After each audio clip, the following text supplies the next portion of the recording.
Welcome to Dr. Jeffrey Roth's Looking Good and Feeling Great podcast, live from Las Vegas, with his co-host, Darrell Craig Harris.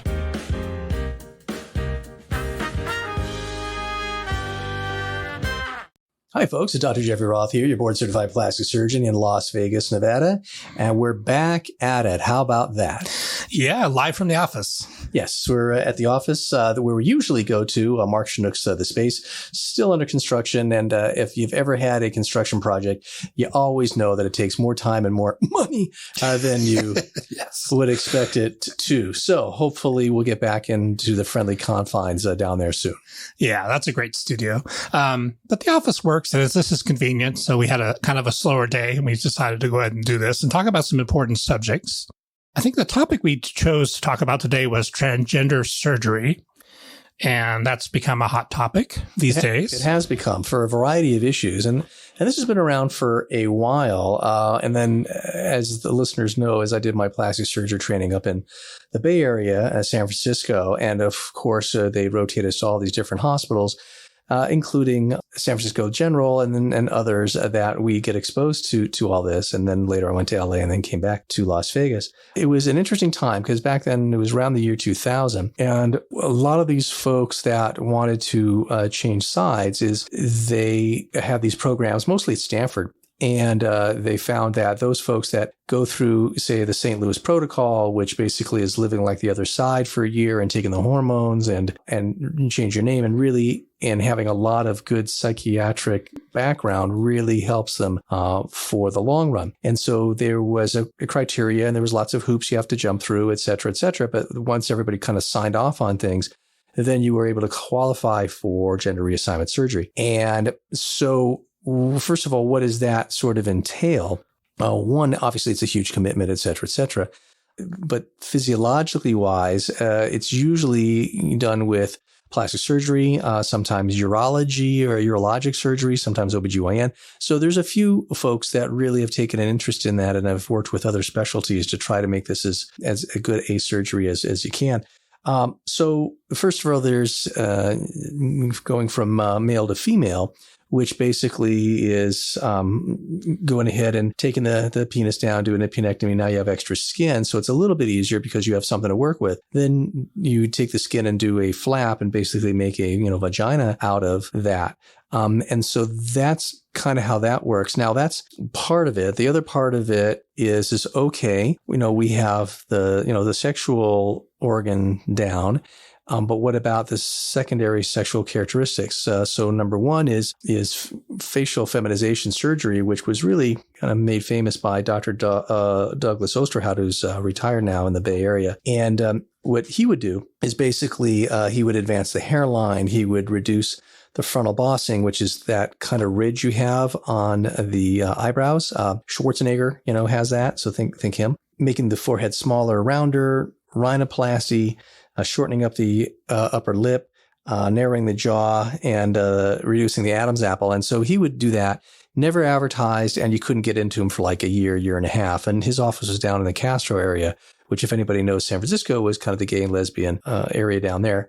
And so these folks would come in and he would do this surgery. Interesting thing on Dr. Osterhout, he actually lived in Mrs. Doubtfire's house. And so people were always taking pictures of the house. So he would be in there, making breakfast in the morning, and people would be taking pictures in the house. So he's an interesting cat. So I looked it up in 2006. There was only 12 surgeons in the United States doing femoral feminization surgery, and now more and more are doing that as this is becoming a more popular thing, and people are talking about it more. So that's that part. And then, of course, breast augmentation, et cetera, et cetera. So where we really were exposed to it is with Dr. Osterhout and on the peninsula, but then also we took care of some of the complications of folks that went away to, say, Thailand and just paid a bunch of money and didn't jump through all the hoops and everything else like that. And then, of course, we being plastic surgery were called upon to take care of wounds and et cetera. And a lot of these people had wound infections and all that sort of thing. But also just talking to these folks, it was kind of apparent that they really did need a support system. And those folks that had a support system and then had psychological counseling, et cetera, just kind of did better. Yeah, they had the best outcome. Right. Obviously. So that's that part. And then the other way is versus female to male, which basically is a little harder because now you're trying to make something out of nothing. In as much as, so now you have to create some rotation of flaps and take tissue from one place and put it to another and try to make things as functional as you can. And so that can be very delicate, very tricky, challenging surgery. And so there's that characteristic. And then the second characteristics would be, okay, now for facial stuff, what do? Well, do you go ahead and make folks look a little bit more masculine? And yes, you go backwards with that. And do you put in frontal bossing, do certain things? And yes, that's possible. And then what's become a more popular, if you want to call it, surgery is top surgery, where basically you do a mastectomy, which we surgeons and plastic surgeons have been involved with forever for breast cancers and other diseases. But in this case, we're doing the mastectomy and then keeping the skin. And then now you have extra skin. So then you do a mastopexy, which you go ahead and you tuck things up and make things look nice, etc. And very interesting lectures of, where's the nipple supposed to go and in females versus males, etc. So people really are looking into this, and there's more and more centers that are doing it. So it's not just the Bay Area or right. What would be some of the common, I would assume LA, New York. Yeah. So basically the Bay Area, San Francisco, of course, New York, Los Angeles, Miami, that sort of thing. But here in Vegas now, there's a couple guys, Dr. Brosius, so shout out to him, that's doing a lot of these. That is doing the actual transgender surgery, and then it also is doing the secondary surgery as well. So he's taken an interest in that and is getting some very good results, and is a service that is being provided here now in Las Vegas. What do you think is male to female or female to male? Which is the more common? Oh, I don't know. I don't know the answer to that. It's still a new area in a way. So it's been technically around for a while, but I think there's been lately significantly renewed interest, and especially after, Kris Jenner and right. all that kind of stuff being the public face of that sort of thing. People are, one, actually talking about it. And then two, those people are coming forward and saying, oh, hey, can I change sides? And if so, how can I look more feminine or more masculine or that sort of thing? So I think it's all very, very fascinating from a psychosocial viewpoint, as well as a physiologic viewpoint, of course, an anatomical, surgical viewpoint. So I think that part of medicine is fascinating, and it really shows that medicine can adapt and can change and sometimes turn on a dime. Yeah, and update with the times and what. Yeah. And there is an element of like you said, because of celebrities coming out, people that are very in the public eye, way more so than maybe 10 years ago. Sure. That's really brought the subject to the forefront. Sure. So again, as to your point, people are talking about it more. And when you do that, and there's dialogue and discourse, hopefully there is research that goes along with this to back it up and to basically, serve the population, the best you can, and to get the best results for your patient, just like any area in medicine. Right. And so, the psychological aspect of that, it's obviously a big topic, but even in just plastic surgery in general for you, I know you like to assess where people are coming from, also create realistic expectations sure. of the possible outcome. So maybe talk a little bit about that just in plastic surgery in general. Sure. So yeah, the key to plastic, in my opinion, is really realistic expectations. My brother says, well, he's a surgeon. He's not a wizard, and we all chuckle at that. But yeah, people not made of clay or wood. And so, yes, you do the best you can. And most of us think we're artists and we have an aesthetic eye. And then we try to apply that with a human tissue, and especially reconstructive guys and gals when they're moving flaps around or they're reconstructing from trauma or cancer or disease or whatever the thing is it's nice to have that to go with the physiology as well. But for me, I like to have a nice conversation with the patient and kind of say, okay, well, kind of what's the motivation? And then really sit down and talk to them and say, okay, well, what do you really expect to get out of this operation? And no, it won't bring your husband back. No, it won't bring the boyfriend back. It's really for you. Right. And really kind of, how is this going to make you, kind of feel better? And some are, more clear than others. Like, the 16-year-old, 17-year-old with, ears that stick out and you do an otoplasty and they're where they're supposed to be. And then they're very happy and then they can go play sports and stuff like that. That's kind of like the Hollywood. Some other things are a little more the Hollywood moment, pretty clear. And then others are a lot more subtle, or may have more layers, to them, as well. But again, and then the whole idea is I try to be as honest as I can. I'll go, no, you're going to have a scar. Yes, it's going to be about here. It may be red, for a while. And folks in this day and age, they want stuff when they want it now. And I try to get away from come in Friday for your drive-through operation. You'll be back at work, as a longshoreman on Monday. Right. So it's still surgery and the body's going to heal up the way it's going to heal up. And so we try to give good estimates. We try to inform and educate as much as we can. And I think that the folks that have the realistic expectations, they have researched this. They don't get caught up in a lot of Instagram or TikTok stuff per se, although there is some good information on there, but they've researched it more and just go, well, wait a minute. I've seen, a lot of befores and afters, and it's not all, gorgeous. Sometimes, things will make a little bit of a left turn. The key is to say, well, hey, this is real surgery. Yes, I'm going to have to put my ducks in a row. Yes, I'm going to have to take some time off work. Yes, I'm going to have to keep them out of the sun. Yes, I'm going to have to not smoke and do other things to try to get the best outcome. So on the topic of transgender medicine in general, who are some of the leaders in that field that you've come in contact with? Or I guess there's always a lot of research ongoing and how to approach different topics. And yeah, so nowadays they're really starting to recognize that as a less of a niche, more of a branch of medicine.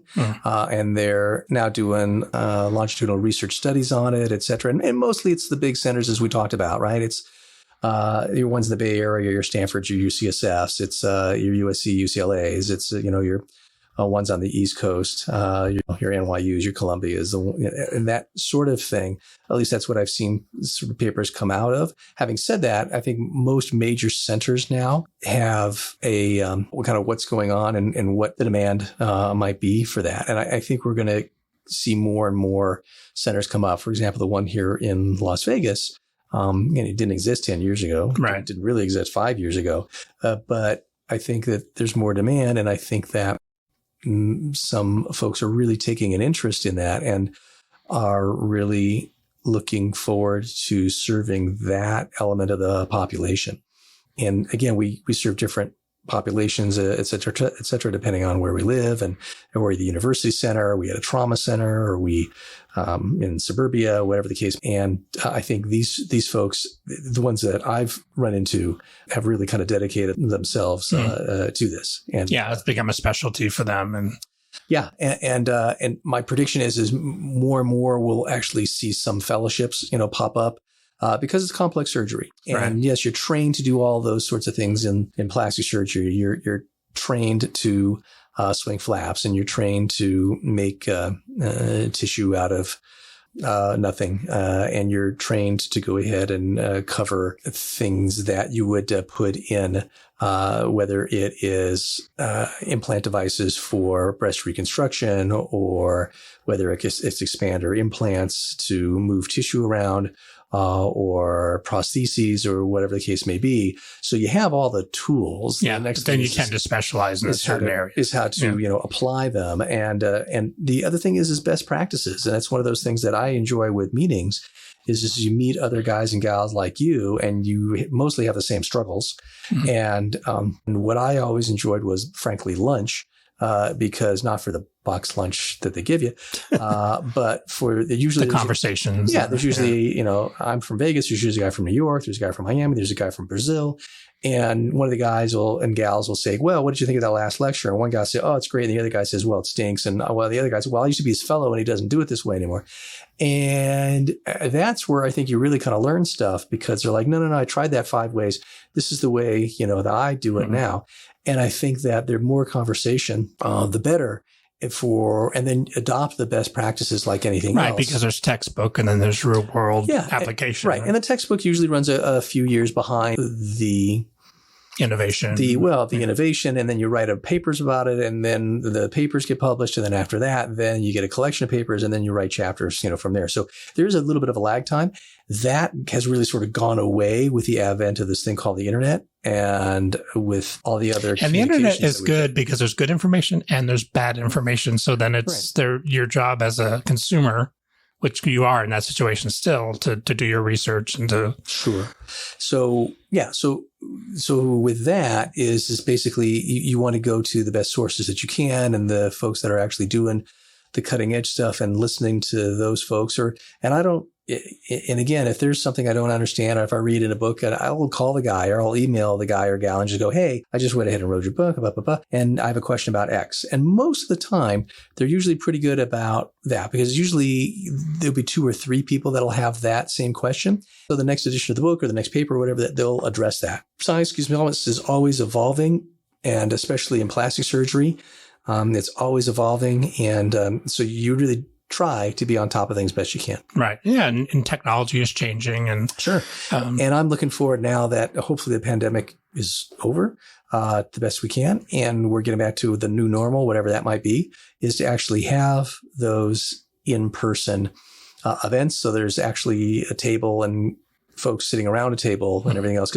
Because it was, fun a little bit, or at least more convenient to do it via Zoom and everything, but it's just different. And it's just having the interaction. Yeah. And so that's always, for me, that was always a fun part. But I think to your point with the transgender stuff, I think there's going to be transgender medicine as well as transgender surgery. And I think that's going to make its own niche or branch, I think, of medicine as well. What would be your suggestion for people that are interested in that topic, that want to do research? What would be the best place, do you think, for them to go? Sure. The first thing is most of your board certified plastic surgeons will know something about this. And if they don't know, they will say, I don't know, but Dr. whomever it might be, X over the university is doing this now. And they usually are able to kind of guide you in the right direction.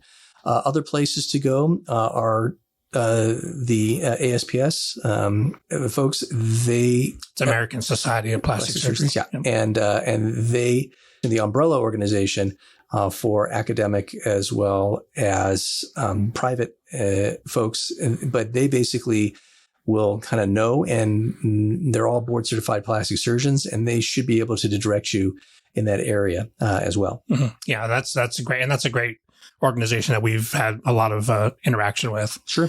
Yeah. So, and then ASAP's also the American Society for Aesthetic Plastic Surgery. They're all board certified plastic surgeons, and they specialize more in the aesthetic side of things. But I think those 2 organizations are very good starting points for that. And then, again, typically the university programs will usually have somebody that knows something about that sort of thing. Yeah, that's great, because we want you to get the good, reliable information, and that's super important. That's a part of the reason why we're here and why we're doing what we do, is because we want to create that pathway to get good information. Absolutely. So so if you have questions, ask them. We try to demystify plastic surgery as much as we can, and with the show, or whether it's people calling the office. I mean, dark rooms are scary because they're dark and you don't know what's in them, but you turn on the light. No, it's a desk and a chair. It's no big deal. So we try best we can to demystify plastic surgery and medicine in general. And that understanding, most people understand. They go, oh, okay, now I understand why I'm doing that. Oh, now I understand why they don't want me, eating a chili relleno, 3 hours before surgery. Okay, now I understand. And with that, I think then people understand the process. And I think then they will have, to your point, more reasonable expectations, and I think better outcomes. Yeah, and just feel comfortable with the information, which is very important. How can people find you online? Sure. So the cornerstone of our online presence is the website, which is www.jjrothmd.com. And they're also all over social media, as you know.